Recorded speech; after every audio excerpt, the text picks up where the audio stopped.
Okay. Hello. I'm going to give you my 6 tips on how to escape from narcissistic abuse. Number one, once you know you have to go, okay? So once you realize you're entangled, ensnared, trapped in a relationship with someone who suffers from narcissistic personality disorder, you got to get the hell out of there because if you understand that they have these 3 cycles that they got to go through, and there's nothing that anybody can do to stop them from having to go through it. It's like that's they're like the machines in the Matrix. If you've seen that movie, right? We've got to go by the programmed response. We must idealize, devalue, and discard you. Next, idealize, devalue, discard, next. All right, so it's almost like a hamster wheel, right? So you got to figure out how you can, step out of there and, you know, just save yourself, right? All right, so go no contact. First thing I do is, I did say first thing was go no contact, but before you can go no contact, you got to get you an exit strategy together. Because getting out of this type of situation, this type of abuse situation, is going to take some planning because you have been emotionally infected and infested with their filth of the devaluing and the horrible treatment. Like if you look it up and figure out what the abuse tactics that you'll see that you've been going through some crap, right? The projection, the gaslighting, like, you know what I mean? Like something's telling you that you got to get out of this, right? So get you an exit strategy because if you, and don't tell them, right? You got to keep that to yourself because if the narc is aware that you're trying to get out of there, and most of the time they're pretty sensitive, they can feel that you're trying to get out of there. They'll try to um, they'll try to throw a monkey wrench in your whole escape plan, right? To derail you so you won't be able to get out of there because they don't want to lose you as supply. Like they plan on throwing you in their toy box with the rest of the narc harem, and then when they come back around through their cycle, they may want to come back and pick you up and have some more fun with you and then throw you back in the box while they go, do these cycles with other people. So you get your exit strategy, you go no contact. You will have to block them because they will not accept if you say, "Hey, look, this ain't working out. I'm gonna, this ain't working out. I gotta get up out of here." They won't accept it, and they'll show up at your job. They will show up at your house. They will call you repetitively, like hundreds of times, and hundreds of text messages, and they will just not let you go. So the third thing is when you get your exit strategy and you go no contact is to put some distance between you and them if you can. You may have to quit your job. I did. um, you may have to leave the state or the city, I mean, like get out of there. So I'll get into more detail in another video and tell you like exactly what I did. But I put the distance between us when we was going through the last little loop, and I realized that he was probably not probably, he was discarding me, but I had already knew that I was going to use that opportunity to like put some distance and get out of there.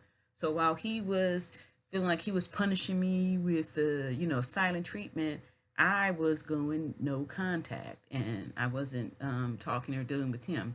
But I wasn't like this was my first time, so I didn't block the number immediately. So probably the silent treatment lasted maybe 10 days or so, and then he started calling again. This was just for um, a malign campaign against me because he was angry and blamed me for his cheating, right? I was blamed for it because I was running. And that's why, I got what I deserve, right? So I had to block them. Then they'll you have to block them on everything because they will they're just like so determined that they'll email you, FaceTime you, Facebook message, or any other way that they a Fitbit to try to figure they'll try to do whatever they can to come show up at your house. Sometimes you may have to get a restraining order because these people don't have any empathy and they can get violent. Um, Even these ones that try to do the subtle violence, but these we're dealing with someone who has a psychological disorder, right? So stay busy. Number three, try to make sure that you have enough things to occupy your time, because remember, when you was getting love bombed, the narc was all up in your face, right? You didn't have no time for anybody else. And when they leave and discard you, it's almost like you have withdrawals, right? Because your phone isn't blowing up with all these texts, right? And that's the reason why they do that, is because they're trying to get you hooked on this attention that they're giving you and stuff. So that's a red flag too in the future. If anybody you meet and they starting off with 20, 30, 40 texts in a day, or within a short, they rapid fire with those texts, that's your clue right there. This person is probably narc, because regular people don't do that, right? But in the beginning, this is the first time it happened to you, feeling like, oh, I'm so special. He just texts me all the time and da da da da da, all this old stuff, right? So anyway, stay busy and get help. Like what I did was I made sure that whenever I felt weak, I was always watching YouTube videos, trying to understand what was going on. And the good thing is that he played out all of those things that I had discovered on the YouTube video, with the hoovering and the malign and benign type of hoovering that he was doing, and the posting the pictures of the new victim, and the smear campaign. Like, all this stuff is real. And of course, it's so much stuff happening. I'm not going to be able to put all in this one video, but now that I'm feeling a lot stronger and more healed, I feel like I'll be keeping the contact and keeping this information, telling my testimony, because I want to be able to help somebody with everything that I went through, because it's a lot deeper than you think, especially, where am I at on number 5? All right, so then let me just tell you the 6th one before I start rambling off again. Number 6 is don't look back. Once you get up out of there, you keep a moving and don't look back. I know you're gonna feel like you want to warn the new victim, because you went through all this and you about to pop this bubble, you about to tell what this jerk did and what type of person he is and stuff.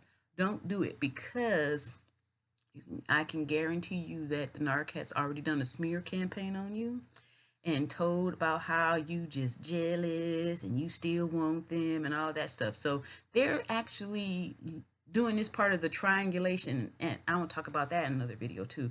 The triangulation. They're doing that so they can triangulate you to extract more fuel, because now I got 2 people, at least 2, who's struggling over me and who's trying to impress me. Like, they're doing this to get you to try harder, or to actually even feel more hurt. Like, see, look, we're done, and look what I got. I'm not with this person.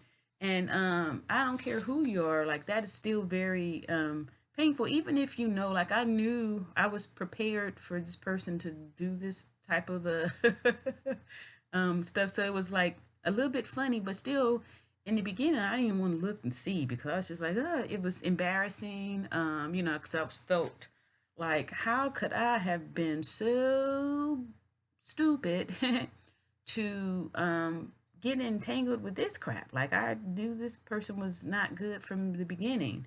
So anyway, all that to say, number 6, the most important thing, don't look back, because if you look back once, these people are so clever, they will suck you back in. You'll get hoovered. You'll get hoovered back up in there. And trust me, they're only hoovering you so they could mistreat you, because I had an opportunity to, like I said, they're going through these cycles. So I had an opportunity to see him do the cycle, and I knew exactly that he just replaced me for the victim before me and was going to try to do the same thing.